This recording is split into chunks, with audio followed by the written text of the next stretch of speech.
Hello and welcome to episode 133 of Fergo and the Frick. I'm that bloke from Rugby League Project, Andrew Ferguson. You can find me on Twitter at AndrewRLP. Joining me as always is the glorious League Freak. You can find on Twitter at League Freak.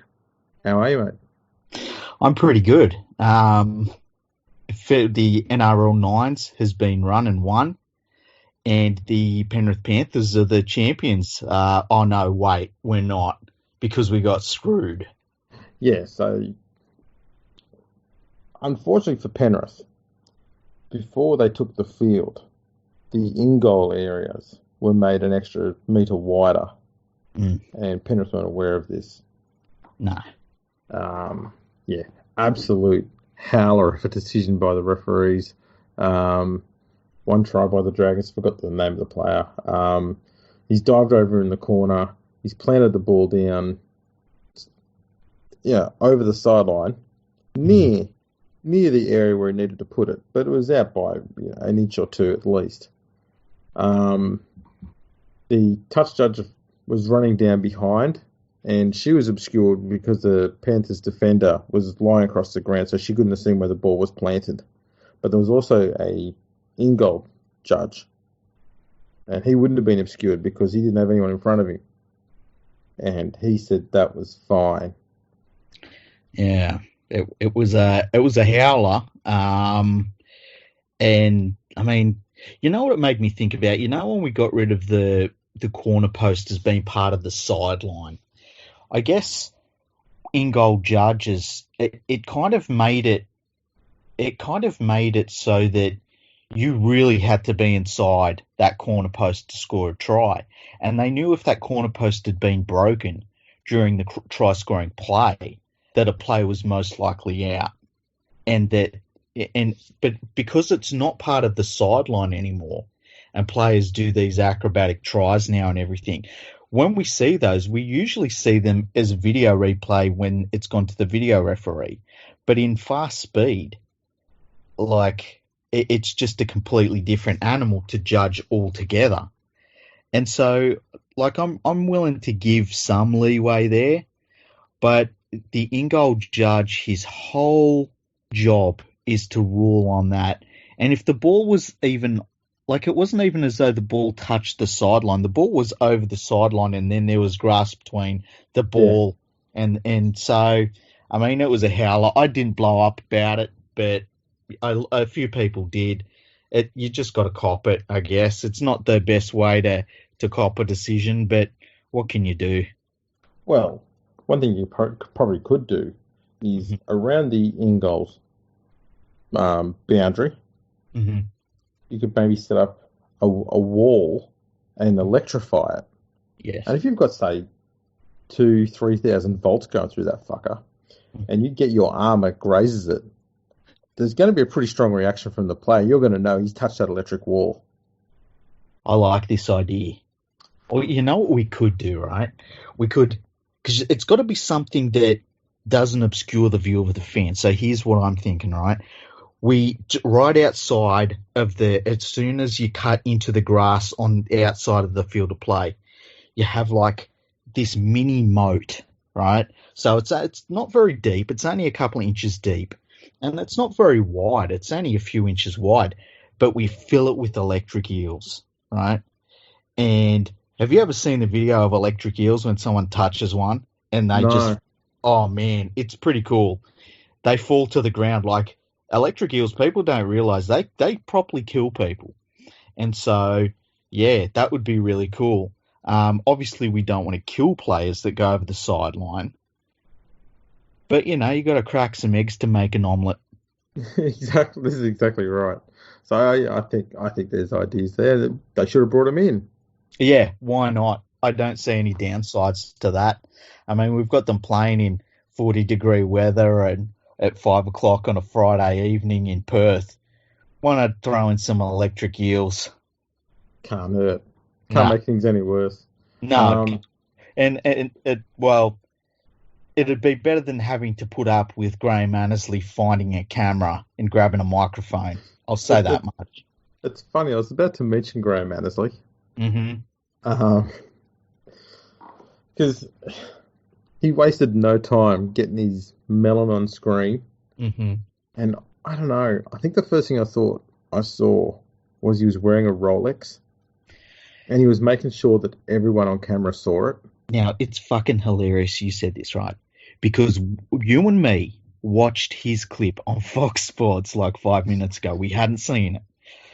And I fucking thought the same thing. It was like he'd even rolled his sleeve up real weird. Yeah, like check And, out my watch. yeah, and like it was a weird way to roll his sleeve. It wasn't like it was out of the way or anything. It was just like rolled back in a weird way. And I was thinking, is he showing off his watch? And then you bring it up just then. That's hilarious. He was definitely showing off the watch. Yeah. But he also made he made a pretty quick effort to make sure he got out there and bagged the referees. Yeah. I'll tell you what, if he keeps this up, he would definitely get a gig with the Daily Telegraph. Yeah, I mean, I'm surprised he's not on their books already, quite honestly, because no one bags the referees as much as he does. No one likes to get in front of a microphone as many times in a week and just thrash the refs and undermine them as much as Graham Annesely. It's really, on some level, it's kind of impressive. Do you reckon Buzz would be shitting himself? Well, he must be because, like, that's 87% of what Buzz does. Like, he's starting to, he needs to find his own corner because Buzz has that corner and Graham needs to go and do his own thing. It's like maybe the Telegraph, they look at that as once again the NRL trying to do, like, cut out the media and do it their own way. You know what I mean? Yeah. They've got that angry old cunt that they can bring on, and it's Graham Annesley, and he pulls his fucking gold Rolex watch out, and he stands there and he just bags the shit out of the referees. By the way, Graham, it's a little bit classless to have a gold watch. You got to go with the silver. A gentleman has a silver watch. You're not fucking Tony Soprano. Exactly right. I've only got a silver watch. Yeah, you got to go with the silver. Otherwise, you look like a fucking douchebag. Yeah, silver is classic. Gold is just you're showing off the fact that you know how to read a watch. Yeah. No one cares. Yeah. Like you'd be walking around everywhere and people would be saying, "Nice watch," going, "Yeah, did you know it's like 5:20?" And then just go and tap someone on the shoulder. Hey mate, it's 5:20. Let me just wind my sleeves up fucking 3/4 of the way so you can check out my watch. It's like, why don't you just start wearing Mr. T's change, you fucking douchebag? You know, he'd have one of those ones that's actually got the date inside it as well, so you could tell everyone, guess what? It's February 15. I bet he has gone up to people and said, it's got a chronograph in it. Oh, yeah. Check out the clasp on the back. Look at that. It locks in so good, so no one can take it off me because it's a Rolex. The hands glow in the dark. Oh, man. Anyway, the Cowboys won the Nines. Mm-hmm. They beat the Dragons. Do you reckon that the Dragons reaching the NRL's Nines final means that Paul McGregor will get another contract extension?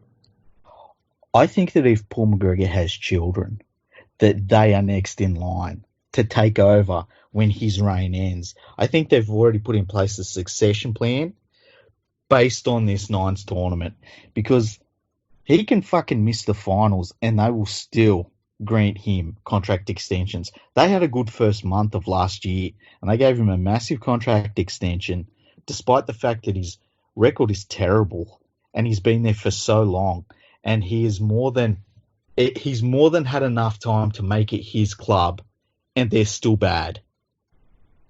Yeah, I reckon they could just replace him with another McGregor and he'd do a better job. I reckon they could replace him with Mrs. McGregor's from the Margarine. I was thinking of Ewan. Ewan would be another McGregor. Who's Connor? Connor would be a good replacement. There you go. What other McGregors are there? I'd bring all three of those in, to be honest.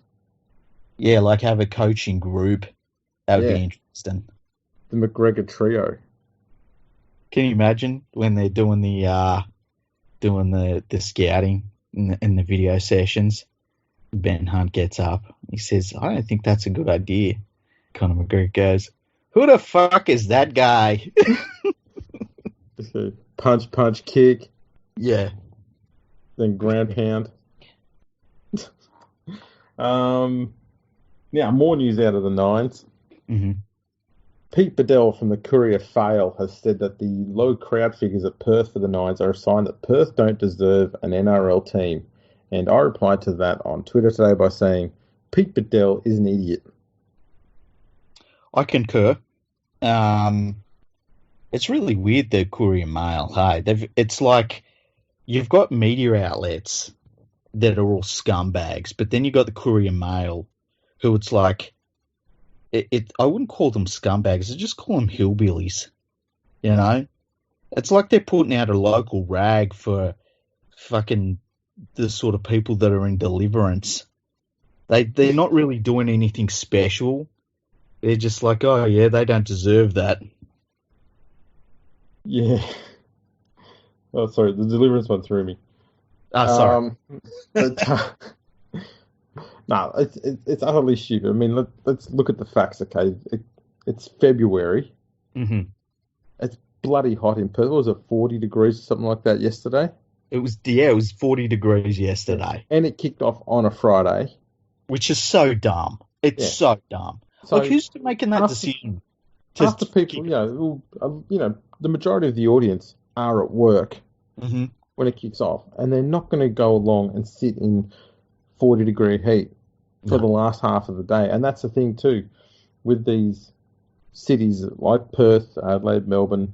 It's not hot at midday. It gets hot around about 4 p.m., 5 p.m. and so on. Yeah. It's still bloody hot then, and it just stays there. So it's not going to be comfortable sitting there. And what's worse, it was also Valentine's Day. So some people would have been out celebrating that instead of going to the footy. Just dopey. And he figures that the crowd of 10,000 that turned up on the first day is a sign that it's no good. So naturally, I did a quick look, and the last time we had the Nines on, the NRL Nines, was in Auckland. It was 2017? I think so. They attracted 22,000 fans over both days, all up. So basically on par with what Perth got. And they've got a whole country with a much bigger population than Perth has to attend.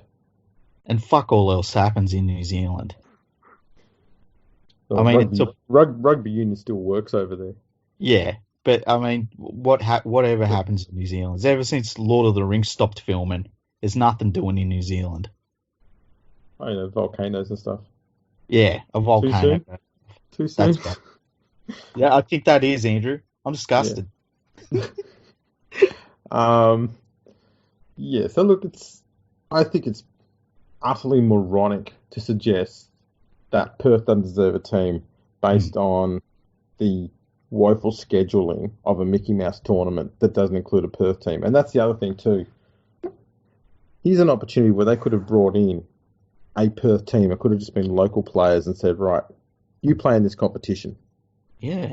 Imagine how that would have worked. Exactly. And this is the thing about this NRL Nines competition that just doesn't get me. Like, I didn't watch it because I just had no interest in it. And I went to the 2 days of the Rugby League World Cup of Nines last year at Parramatta Stadium. So, and I love Nines footy. Nines footy's great. But there's something about seeing the same old bloody clubs playing in this competition that they've locked everyone out of, that's played on the wrong days of the weekend, we'll call it, that isn't they don't even play everyone in their own pool. They play half of everyone in their own pool. That was dumb. It's so dumb. And to me, it was just like a nothing event. And like, you didn't watch it either, right? No. And if they're missing people like you and me who love the game, love it enough that we write about it, that we do a podcast about it, like, who is it aimed at? You know, like you could say it's aimed at kids or it's aimed at a new market or something, but they're not aiming at a new market because they're basically playing that game and then leaving, and that's it. They're not putting in any It's not like they said, well, we're going to do a sponsorship drive for a new club. We're doing this for a new club or anything. They've made it pretty clear they're not going to start a new club anytime soon in Perth. Yeah, it's So kind I of just, like a tokenistic piece of bullshit. yeah, I just don't understand what it was for, outside of maybe milking some money out of the West Australia government. Um, Well, that's then probably that's about what, it. And that's the thing is, I think we're probably getting close to a point where Perth locals are just saying, we want a team, mm, and we're just getting sick of being fed, every other team instead of our own one. Why can't we have our own team? yeah. And it's a fair point. They're going to get bored of watching everybody else play all the time. Yeah, and it's not even as though with Perth we've said, look, and I'll pick my club, there's the Panthers, and the Panthers every single year are going to play 2 games in Perth, and they're going to do it for the next 10 years. It's not like they've got an adopted club. We're just playing these events over there and ditching them. Yeah. And that's not how you foster a new area for the game. And this is a place that has junior rugby league that has produced NRL talent. It's not like there's no rugby league there. I don't know why we just don't start a team there. The money's available. The player base is great. Perth wants a club. I think that they would have better crowds than a lot of Sydney clubs. I don't understand why they're not pulling the trigger outside the fact that you bring in a 17th team into the NRL. That means that the 16 clubs who have a say on the ARL board now, they all of a sudden have their power base diminished by a percentile of what the extra club comes in for. And that's the only thing I can think of. I don't know. I just think this is a perfect opportunity where they could have said, you know what, we've asked for expansion teams in the past. Okay, surely we could have narrowed it down to say 4 teams that were left that we were looking at to bring into the conference to say, right, all 4 of you've got a year to get a strong competitive side together for the Nines, and put those 4 expansion teams in their own group. Yeah. And let them play each other once. And then, the top team then goes through and they play with the big boys. And it could have been a perfect way to sort of start the springboard effect and get them in there and get some of the new fans across that want to get across. And that's what opportunity wasted too. Like first of all, it's a forgiving form of the game, right? And it's one that doesn't really matter as much as the main form of the game, and that's just the way it is. But it should be that format of the game where you do open up those possibilities, and that's the thing I hate about the NRL Nines. It's a closed shop. It's the same fucking teams that have an opportunity. They can open up the gates and say, let's bring in this, and instead they said, no, we want to keep this for us as well, and I hate that. Yeah. In a perfect world, I would love to see every Super League team, every NRL team, and those 4 expansion teams in there. That would give you 32 teams. Mm-hmm. Perfect number. You know what I would love to see? I would love to see like almost new teams made up. So 1 Sydney team, 1 Melbourne team, 1 Adelaide team, 1 Perth team, a Darwin team, an Alice Springs team, just from all of these different places, right? And then have a draft. And I mean, can you imagine what that would be like, seeing a draft like that? And then, they might keep out the test stars or whatever, or players that have played more than 150 NRL games. I'm fine with that.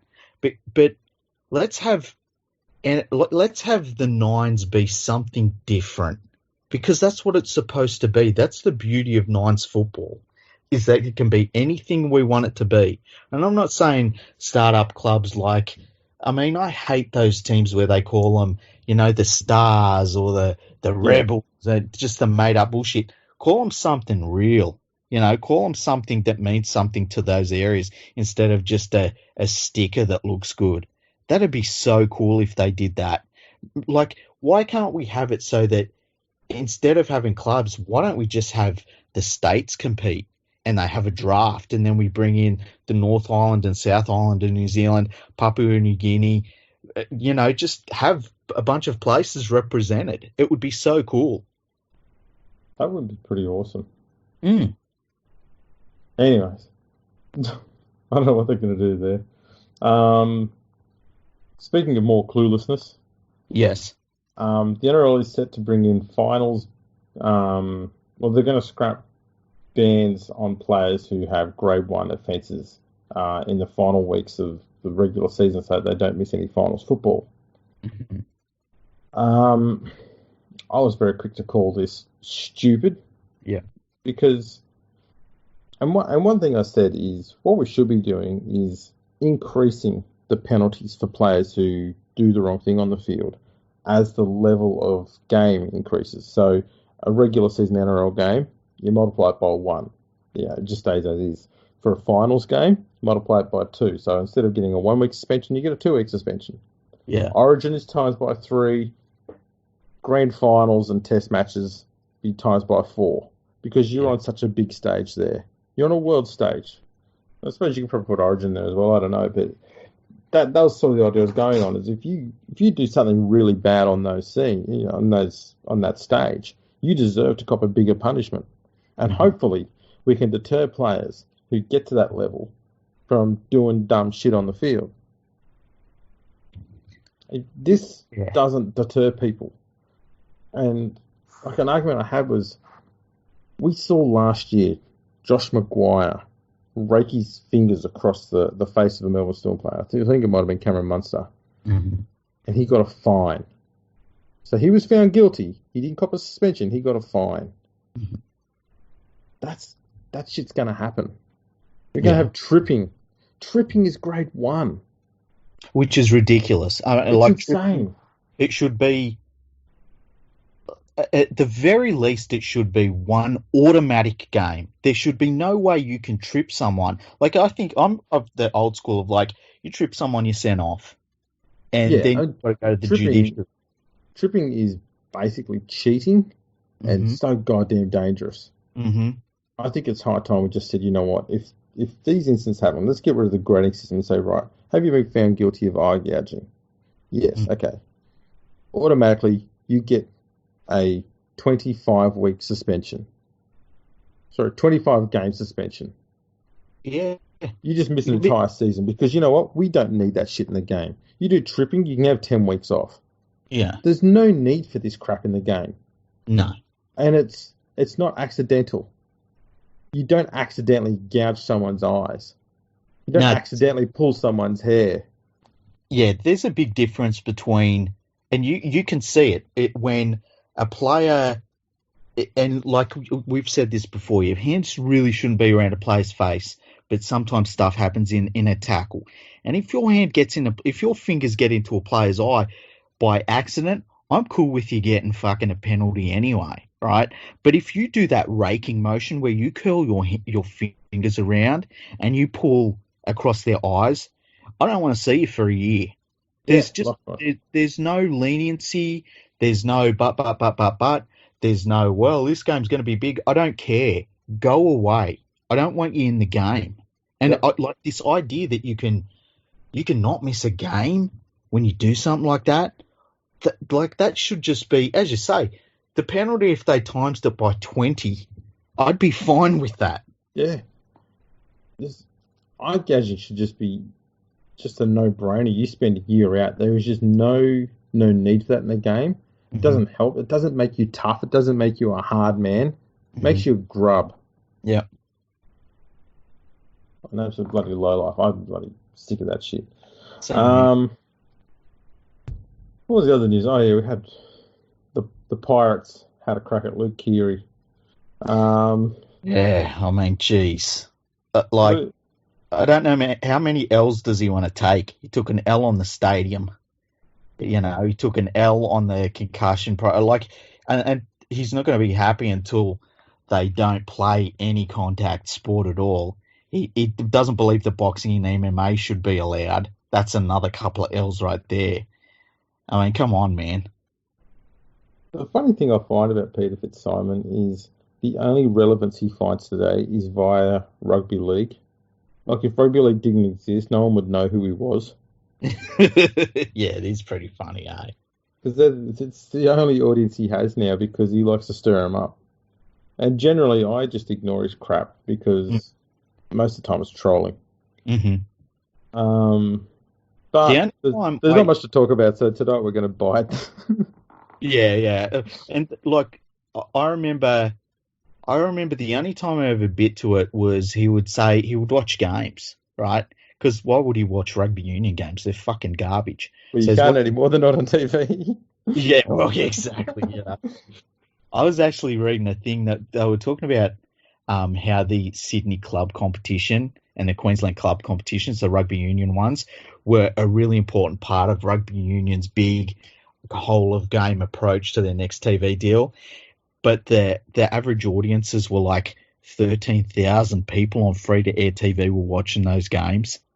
And I was like, man, if that's one of the important parts of rugby union's whole of game approach to their next TV deal, they're gone. That is a sport, they're done. Because everything rates higher than that. Fucking Rex Hunt's fishing rates higher than that. Malcolm Douglas touring Australia, the Leyland brothers. I can go on and on about things that get higher ratings than that. Rage, the Iron Chef, the Pepper Pig. Everything.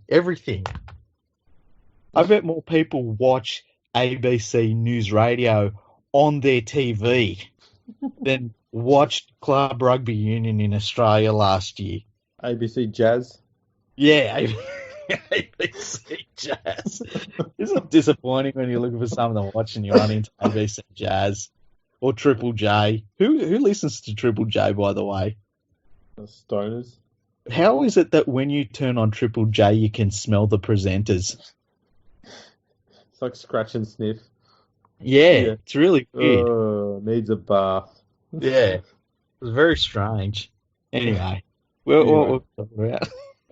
Well, Luke Kearns said about his concussions. These are his quotes. It's weird because it's concerning how many times he's been concussed, but it doesn't play on my mind. I've gone through all of them with professionals, and none of them have been light ones where I shouldn't have been knocked out. They've all been big concussions. Most of them haven't been my fault. They've been accidental head knocks, which are going to happen in our game. If I don't want that, then, well, I shouldn't be playing. I understand it's part of our game. It's always going to be. It's not good. It's not pretty, and we don't want it to be. But it is a contact sport, and it's going to happen. Mm-hmm. And he's right. Peter Fitzsimon said his argument was it doesn't matter if it's an accidental or intentional head knock. Your brain's not going to know. And to some extent, he has a point. Yeah. But I don't know what angle he's getting at there, because I don't think Keary's saying that the head knocks are something that he just ignores or he thinks are insignificant. Yeah, like he literally took a month and a half off from his last head knock to get himself right.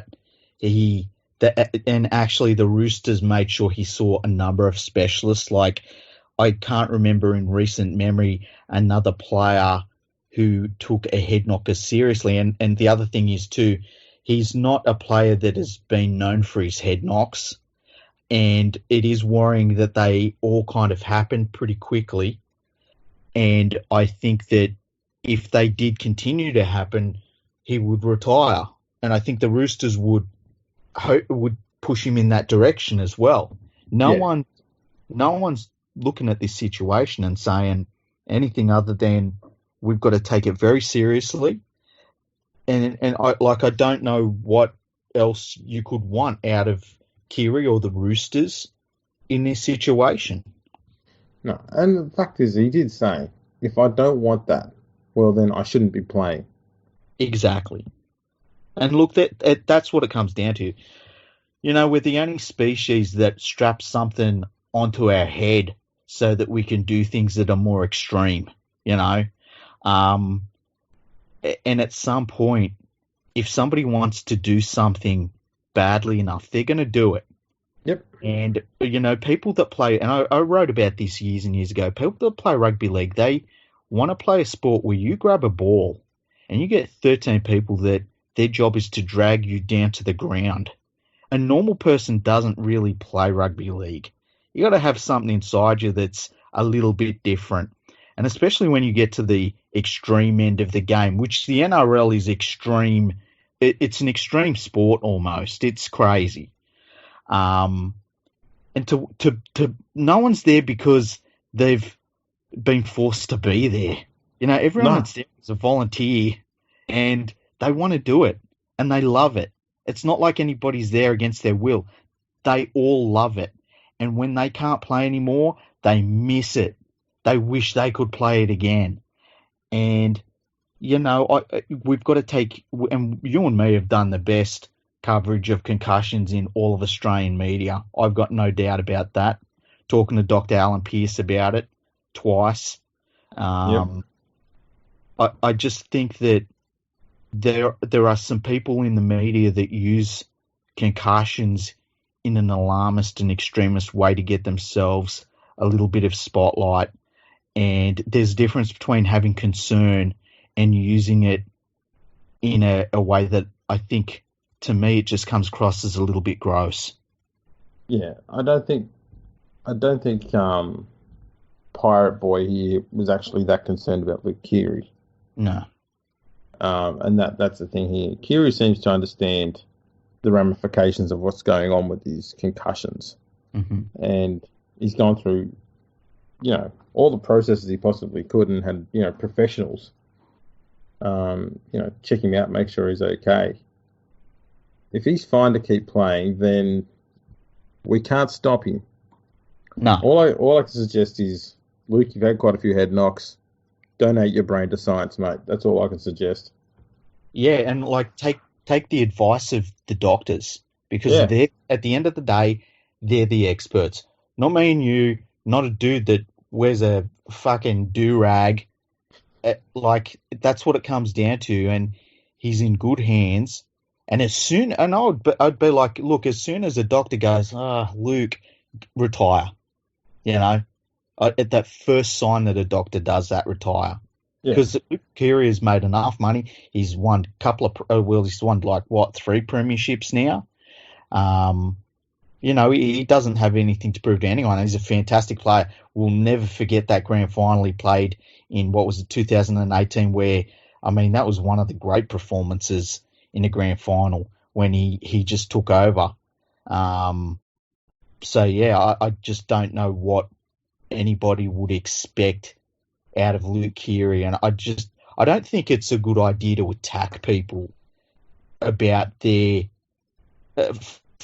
looking at them from a distance and attacking them based on their health when you know that they're in the hands of professionals.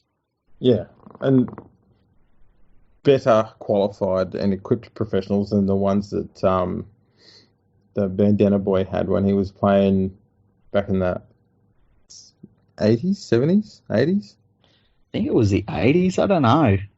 Somewhere around there. Yeah.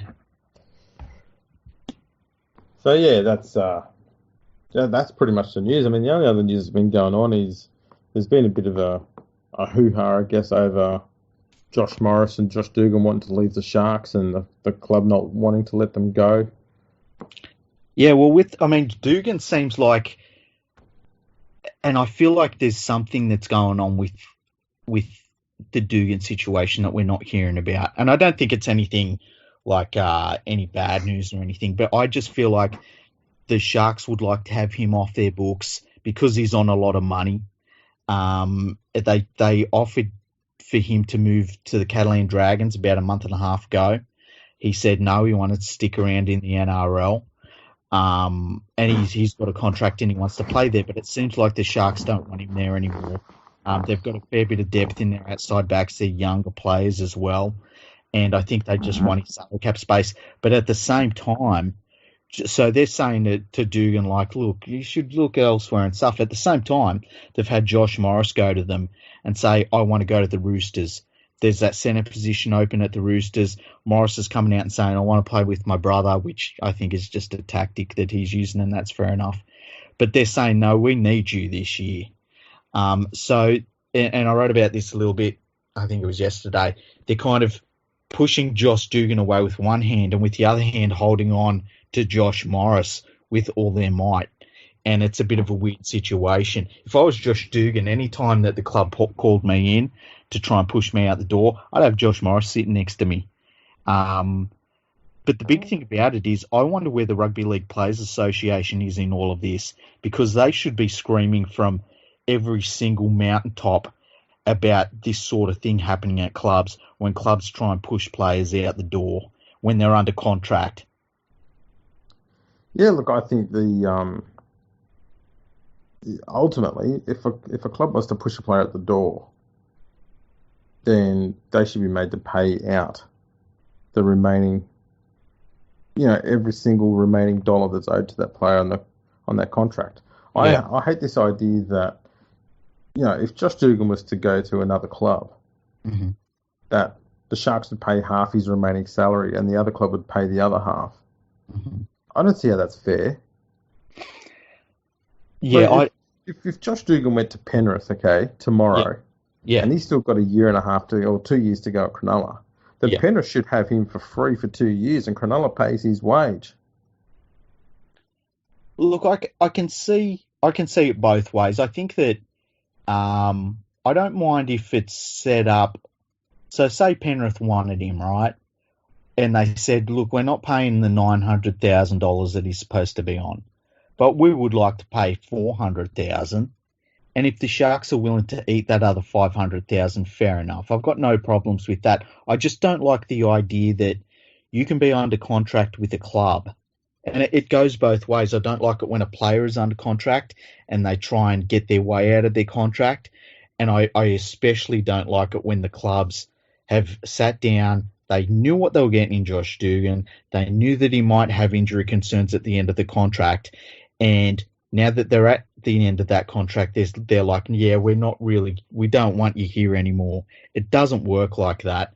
And I just don't think it's a good thing for the game and for clubs to be pressuring players to leave. And we saw it with Darius Boyd. You and me were really vocal about that. Having all of these former players come out and say, oh, yeah, he should retire and blah, blah, blah, when every single one of them would have fought tooth and nail for every cent that they deserved in their contract. I just don't like it at all. And I think that now it's happening with Dugan. And I really do. I just wonder where the Players Association is and where their fucking balls are. Because if they're not turning up and making a lot of noise out of this, what are they there for? Yeah. I'm always concerned about the RLPA because you rarely ever hear from them at all. And there's plenty of opportunity for them to speak up about stuff. Mm-hmm. And for essentially a players' union, they are so quiet. Yeah, and they tend to... It's almost like they come out about a week and a half later and they take this very diplomatic approach to a lot of things. And I think that I do think it's important that you don't burn your bridges as a players' association, because you're obviously you're there for the players, but you've got to understand that what you say can affect supporters as well. So you don't want to burn your bridges, but I do think that in some circumstances you kind of wonder, where the hell are they? I mean, we've seen before in the past remember when Newcastle players, they missed a payment, and because the club was had some issues with the ownership at the time, and the players missed payments. And the first thing I said is, if I was a player and I missed one payment, I would not turn up to training. And I thought at the time the Players Association should have roared up the M1, gone straight to Newcastle and said nothing is happening here until the players get paid. And that didn't happen. Yeah. I just don't think that there are certain situations where players get left out like a shag on a rock, and I just wonder where the Players Association is in those circumstances. Yeah, it's almost a bit disheartening at times when They're one of the best set up unions there are in Australia because the you know the chief body they've got to deal with is the ARLC and the NRL, and they've given the Players Association a lot of authority and a lot of power, and you'd think they'd start using it a little bit more. And see, this is the thing. Look, there's good people at the Players Association. There's no doubt about that. I just wonder why they don't get out in the front foot more often for the players. And I don't like that the NRL did a deal where they fund the Players Association to a certain extent. To me, that felt wrong. And I'm not saying that there's anything dodgy going on. I just think that for the Players Association to be as effective as you want it to be, they can't be relying financially on the same organisation that they have to stand up to. It's a conflict of interest. I feel like it is. And look, I'm not saying anyone's doing anything wrong. It just is bad luck, man. Yeah, it's a conflict of interest from the NRL, from the RLPA's perspective, because it stops them from being independent. And that's what they're supposed to be as a union. Completely independent. Yeah. So, yeah, it's a weird setup, but you'd think they'd stomp their feet a little bit more, make a bit more noise and whatever else. I really do. I wonder at the RLPA, when this stuff comes out about Josh Dugan, why isn't that the priority? And because Josh Dugan should be under performance pressure from the Sharks without doubt. If they want to play him in reserve grade, they don't want him in the first grade team. They're under their contract. That's fine as long as they pay him all of the money that is due. But there shouldn't be this pressure to medically retire or to leave the club or to go overseas. I don't like that, and I think that's almost a mental health issue for players because, can you imagine having your employer do that?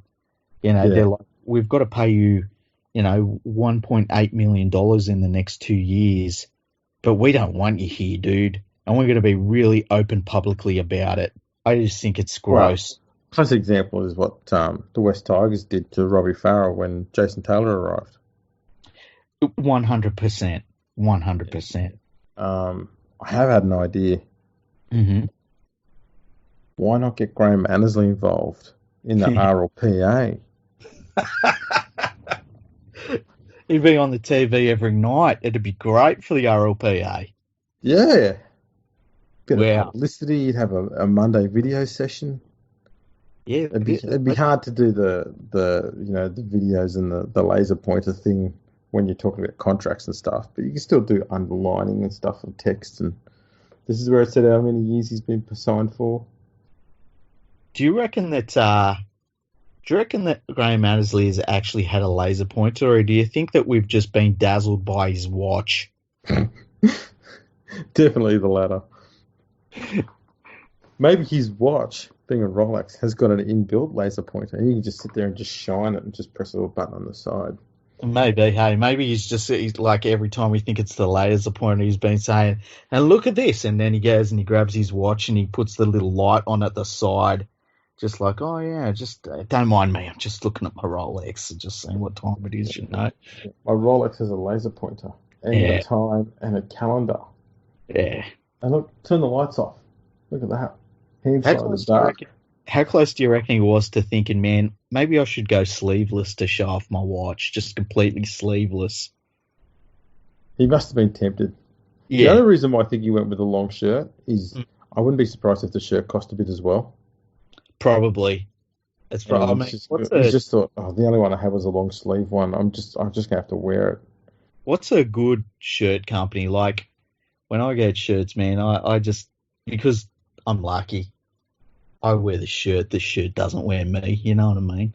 So I can wear any sort of shirt. But Graham Annesly, he's probably got some silk, dude. Yeah, he'd have some pretty high end gear, I'd imagine. Yeah, Italian. With Rolex. Probably went over to Italy just to buy it. Yeah, get fitted by some short Italian guy that's been doing it for 80 years, doesn't speak English. He just knows how to... neck. Yeah, exactly. He knows how to measure the inseam of your pants without touching your balls. That's a skill. Oh, it really is. That is a skill. Yeah. And, I mean, it wouldn't be much of a skill with Annesly. But, yeah, it'd be an expensive shirt, I'd imagine. Yeah. Pretty expensive whole ensemble. I feel like he'd be the sort of dude that would have one of those bags for his jacket for when he travels. He would do. You'd think for a man who's got a Rolex, he'd get a better haircut. Yeah, it's not a good haircut. Nah. Not he could do a bit better. Like, he could probably get a bit of a mohawk going. Maybe he could get, like... Because he's got a decent head of hair for a bloke his age. Well, maybe he could get one of those... You remember Gordon Ramsay about 10 years ago had that really puffed up sort of version. He had all blow waves and shit going on. Annesly should get into a bit of that action. Yeah, and you know what? A few highlights wouldn't kill him either. Wouldn't yeah, just get some highlights in there. It's something that'll pop with his Rolex. Yeah, a few blonde highlights. Yeah, that'd go well. And he could start, I'm thinking of that ad now. Do you have hair? Yeah. By the way, George Williams, Canberra. Yeah. The Coxman. He's I think he's injured, hey. I think he picked up an injury in pre-season training. That wasn't to his third leg, was it? Well, it was I believe it was a lower body injury. So straight away, I just thought, he's just been laying it too much. That's a pretty big target right down there. Yeah. Well, can you imagine if, George Williams gets a groin injury? It's like 3.5 feet of body that's injured. I'm sure he will get one. I mean, you can't be carting around that much gear and not be pulling some other muscles out of joint in your upper body somewhere. 100%. I mean, that sort of thing, it's got to put pressure on, even your upper back. You know what I mean? Oh, yeah. I mean, you try getting, 3.5 kilos of meat hanging out the front of you all day, every day, dragging that around Canberra, saying, get a load of this, sweetheart, and he's whatever accent he's got, Northern England accent. He can't help it. No, he can't. It's almost a disability. It's what he's born with. Yeah. Man, he must have a hell of a heart on him. I reckon, hey. I mean, I think you're right. It's probably classed as a disability in some way. You think of, say, the Elephant Man, how he had a disfigured head. Mm. George Williams just happens to have this just giant hog, this just giant animalistic hog. Just every time he drops his pants, he says, "I'm not an animal. I'm a human being." What are you looking at? Stop looking at me. Oh, that's brilliant. Right, on to other news. Mm-hmm. Reviews. Oh, yeah, we got some really good reviews. It was fantastic. We asked people to do reviews and to rate the podcast because it helps us get the word out on all of the podcasting apps. It's all the algorithms and stuff. They go by how many 5-star ratings you've got and how many reviews you've got. So anybody that's listening, if you're listening on Apple, iTunes in particular, go down and give us a 5-star rating and do a really good review. And we've said we'll read them out. So how about we start? Yep. And first one is from Nadine. At last, the boss has got on here. Oh, hell yeah. It's titled "A Real Podcast for Real League Fans." It comes across like an advert. I'll try and read it like one. Yeah. Are you sick of all the sameness which takes place in the NRL? Over journos patting each other on the back and reporting on their mates' opinion pieces? Tired of excessive reporting of off-field matters? You've come to the right place. Two guys, a rugby league historian and the league freak, talking about the game with a genuine love for the game.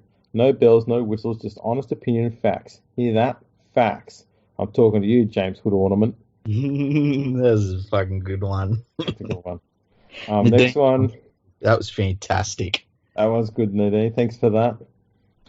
Next one is heading his goats infield from RL Historian, and he writes, KS from Leeds highly recommends. Do you reckon Kevin Sinfield listened to our podcast? No, because he's not on it. Yeah. He's one of those people who stops listening when he stops talking. You reckon? He's probably too busy, as head of Leeds Rugby, just fucking things up. Pretty much.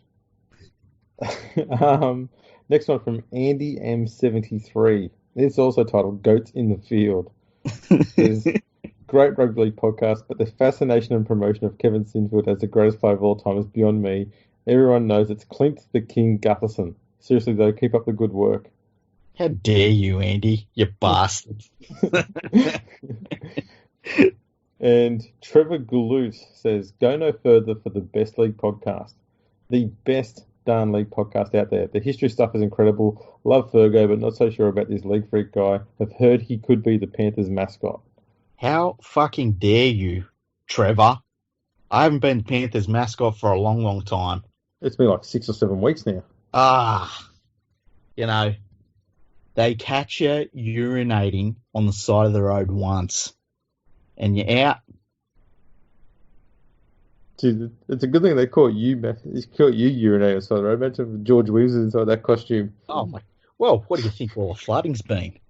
Exactly. Fucking like George would fill up down in fucking the ACT. I don't think it's technically in the ACT. I think it's just outside of it. But so's George Williams' piece when he gets out of bed. Probably lives in fucking Belcon and he rolls over and all of a sudden his piece is like on the border of South Australia. Oh boy, man. Maybe I just know that we're not going to drop this fascination with George Williams's donk. I was going to say hood ornament. Hood ornament. It's going to be like a thing of myth and legend. You know how, doesn't Canberra mean like meeting place or something in Aboriginal? Something like that. And then you've got the bogons. Yeah, you ever been in Canberra when the bogons start? No, but I have seen plenty of those around. Fucking Jesus, they're annoying and they're giant. Yeah. And then, so, it's very, steeped in Aboriginal culture, Canberra. And so, they'd obviously have the story of the rainbow serpent. Well, now you've got the Sharon White serpent that's turned up in Canberra. Oh, yeah. And he's hungry. He is. Now, one other thing that happened with the podcast during the last week is that we topped the Apple Podcast chart for a rugby podcast in Australia. Yeah, we're number one. We're the kings of rugby podcasting in Australia. We dominated our competition. I'm not saying that our competition is of less worth than we are. No, God, no. I mean, let's be honest. The competition in the rugby podcasting realm is the fiercest and toughest of all podcasting realms. So you have to be that damn elite just to go up a spot. But to be number one, man. And just so everyone knows, it wasn't the first time we've been number one. No. It's the third time this year. Yeah. We just decided to, that's where we're at in our lives, Andrew. We was it about this time last year that maybe it was a little bit later than this, we sort of said, no, it would have been about this time last year, yeah? What's that, when we decided to do the podcast? Yeah. And we're like, hey, do you want to completely fucking dominate the rugby podcasting section of Apple iTunes and decimate the competition? And you were like, yeah, let's do it. And we set our mind to it and we did it. Which makes me wonder, what should we do next? It's a good question. We've done this in less than a year. Yeah. I reckon what we should do is keep dominating the rest of the rugby podcasts on iTunes. And the way that we would do that is if we keep getting those 5-star ratings and those really cool reviews, we'll keep doing that. Because that's a good idea. Something inside me, there's so much joy in thinking that some prick from North Sydney sits in a studio and puts together a rugby podcast and then looks and sees us above them, towering over them like a colossus. And knowing that our version of a studio is me with 2 pillows around my microphone. Yeah, and me talking into a furry box. And I'm not even doing that today because I broke my cable that comes out the back of the furry box. So I've got to get a new one. So I'm just talking into my laptop at the moment. So hoping you were going to say you broke your furry box. No, my furry box is pretty solid. It stands up to a lot of punishment. I really stick my head in there. I get right inside of it. But the furry box, it still looks pristine. It's really good.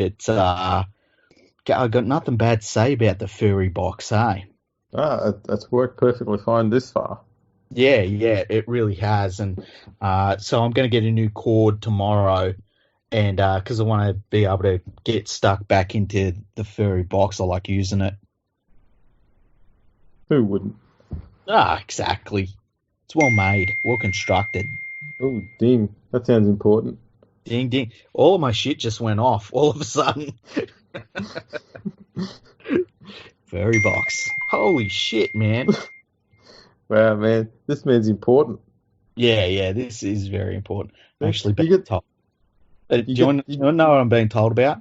Okay. I'm being told about a little dog that just got its hair clipped. I'm not even joking. I had an idea, actually, of one thing that we could do as a side project. Yeah. We could just set up the best ever bicycle repair shop. Oh, yeah. Well, Mrs. Nathan, right? She's got a real nice bike. And it needs a couple of extra things. You know what we should do, right? We should send Mrs. Nathan a Fergo and the Freak logo sticker. You know, the one with you and me with the hoodies? And we should send her one of those to stick on her bike. That sounds like a good idea. That would be cool, eh? Yeah.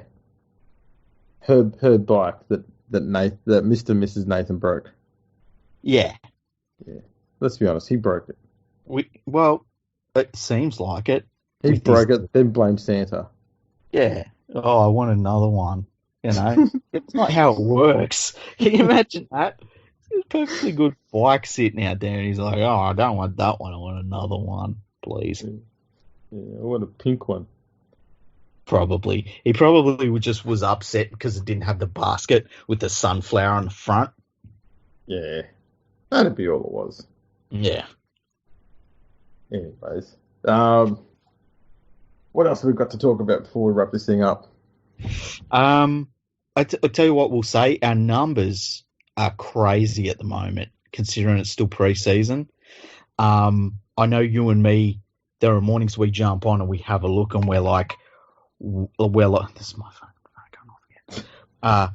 We go on and we'll be like, holy shit, have you seen the numbers? And it's incredible. So, and we've got a lot of new listeners. I know that we've been both getting messages from new listeners saying they enjoy the podcast and stuff. So to all our new listeners, thanks for tuning in. Stick around. Like we do all sorts of different episodes. We've got history episodes. We have a bit of a laugh sometimes. We look at the news. We come out with things that we'd like to see changed in the game. So thank you for joining us, and tell your friends about us too, and leave those reviews and everything on iTunes because that's fantastic. I also want to say, Spotify is something that we're pushing at the moment, and obviously if you're listening now, you've got your listener to the podcast. You don't have to do anything different, but we're on Spotify, and I don't think too many people realize that. So if you are more into listening to Spotify, or if it's in your car or something, feel free to listen to us on that because we see the stats that come back from that as well.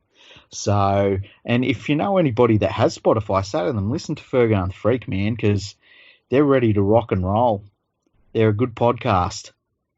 We are indeed, and we're on every podcasting outlet there is there. Yeah. So whichever one you're listening to, we're on it.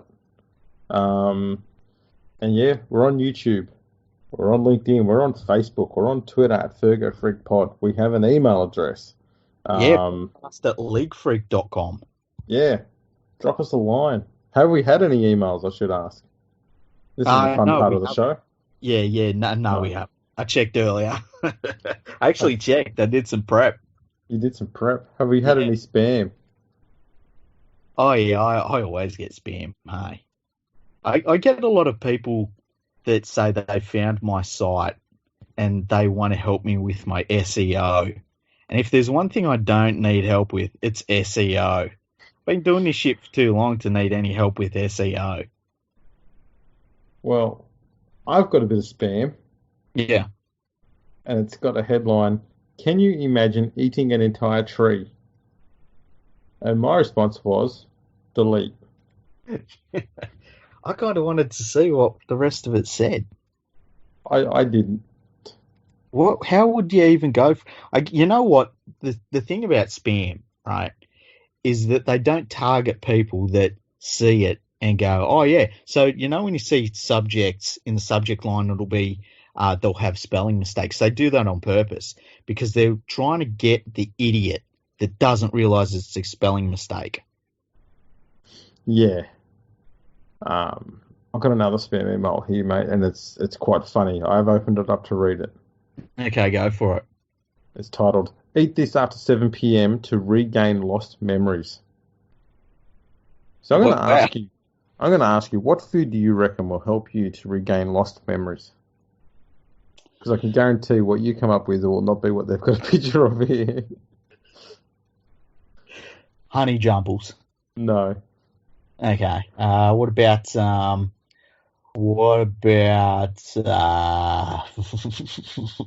soft shell crab? No. One more guess. Okay, one more guess. Oh man, that's a tough one now. Grand Big Macs. Nope, it's spam. Like actual spam. Actual spam. It's like they're trolling themselves. Wow. I've told you this. I've had deep fried spam in England, hey? Yeah. I didn't mind it. I didn't mind it. It seems weird. Yeah, like you know that you're eating the like fucking corneas and the lips and the arseholes of whatever animal they grind up to make spam. But when they deep fry it and you have it with like mushy peas or something, you can only have one because I think your system would shut down otherwise. But yeah, holy shit, it's proper spam. Yeah. Okay. Spam being advertised in spam mail. That doesn't look like the real spam though. That looks like some knockoff version of spam. Yeah. That you get in an Eastern Bloc country. You get that one from they got two different supermarket chains there. Hey? I was going to say, that's the sort of spam that you have to eat right now if you're living in Wuhan. Just fucking eat what you can get, what you got in the house because you can't leave it. Yeah, you get it from Asda. Cut out bin out the front. Yeah. That's the one. It's on special. It's on special. Yeah, it's got some like Russian writing on it. Yeah. And people will eat that because they go, well, at least it is ham inside, unlike the beef they've got over there, which is more likely to be horse. Yeah, see, if I'd eat horse. No problems eating horse. Mate, if you've eaten beef in England, you've probably already eaten horse. 100%. Yeah. The Mongols used to take milk. One of the things they used to do is they take the milk from the horses, right, when they were traveling, because they didn't set up proper camps. They sort of traveled with their horses. So they'd milk their horses, and they would then slit their neck and add some blood to the milk, and they drink that. Okay. I don't know why I brought that up. I'm sorry. No, I'm more wondering what benefit did they think they get by putting blood in there? What was that, a flavor enhancer or? That's a good question. I guess I don't know because I mean I guess you can bleed a horse a fair bit. Maybe it was it added nutrients or something that they didn't have at certain times. It's a pretty wasteful way of going about it. I mean, surely they could have just put a little cut on the leg of the horse and kept the horse alive, so they could have got more milk and more blood out of it instead of just Oh, being a oh one-use type thing. no, they'd keep the horse alive. Like they wouldn't fucking cut its throat. They wouldn't slit its throat or nothing. They'd just give it a little bit of a nick, you know. Fair enough. Yeah, Well, there we go. There's it's a some good facts way to here, end the people. podcast, hey. It was. We've stopped talking about eating animals and now we're killing them. Yeah, it's good. It's good. I got a million different facts about the Mongols. It's one of my favorite subjects, but that's all for another time. Yeah, maybe next episode. Yeah, it'd be good. We do plan on doing a history episode again very, very soon. Yeah, should we say what it's about? Let's give them all a bit of a surprise Yeah, I agree. They can get stuffed. because I've got to figure it out yet. Yeah. No, I know it. I know what it's going to be, but yeah, I've just got to flush it out. You mean we have to figure it out? Yeah, that's what I said. I've got to figure it out. Fuck you. It's going to be one of those episodes because it's funny because we've done a few episodes, the history ones, where we've been like back and forth and stuff. But then there's some of them where I dead set, and we've talked about a lot of this stuff and not recorded podcasts. But you tell me stories, and it's more back towards the earlier parts of the game where I'll just sit here and you'll be telling me about stuff, and I'll be like, oh wow.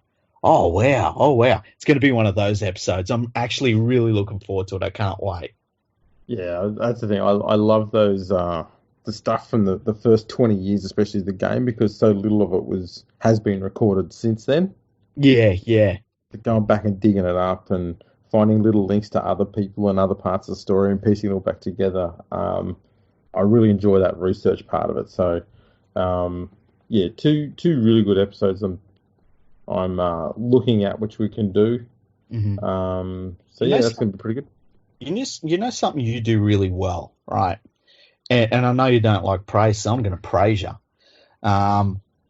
You take what's happened in the history of the game, and instead of just taking the one event or the one subject, you weave in parts of what is going on around the game at the time and different people that are involved in the game and different pressures on the game and stuff. And what it does is it fills it out and it really gives it the color and the life that sometimes when you listen to a historical podcast, it can be a little bit dry. And because of the way that you weave different things in, it really gives it life, and it gives the people that are the subjects of those history podcasts that we do, it fleshes them out as real people, and you can sort of identify with them. And it's funny because there's things that you've brought up in the history podcasts from very early in the game's history, and like we're going back like 100+ years in some cases now, where you can see that you bring in the motivations of the people, and you can see how there's a common theme with the things they were trying to do to the things that we like to see happen today. And that's one thing you're really good at. And that's one of the reasons why I love the history podcast. And I think why other people like hearing the history podcast too, because it's not just a dry, reading of something that's been recorded. It's you bring it all together, and you're really good at that.